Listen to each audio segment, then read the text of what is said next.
মোহরম শুধু একটি মাস নয়, এটি বয়ে আনে কান্না, স্মরণ আর আত্মত্যাগের ইতিহাস। ১৪০০ বছর আগে কারবালার প্রান্তরে ঘটে গিয়েছিল এক হৃদয় বিদারক ঘটনা। ইমাম হোসেন রাজিয়াল্লাহু আনহু, প্রিয় নবী সাল্লাল্লাহু আলাইহি ওয়াসাল্লামের দৌহিত্র, দাঁড়িয়েছিলেন সত্য আর ইনসাফের পক্ষে। ৭২ জন সঙ্গী নিয়ে তিনি রুখে দাঁড়ান অত্যাচারী ইয়াজিদের বিরুদ্ধে।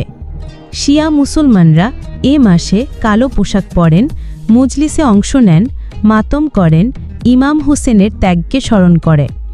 সুন্নি মুসলমানরাও আশুরার দিনটি স্মরণ করেন, কারণ এই দিনে আল্লাহ নবী মুসা আলাইহিসসালামকে বাঁচিয়েছিলেন।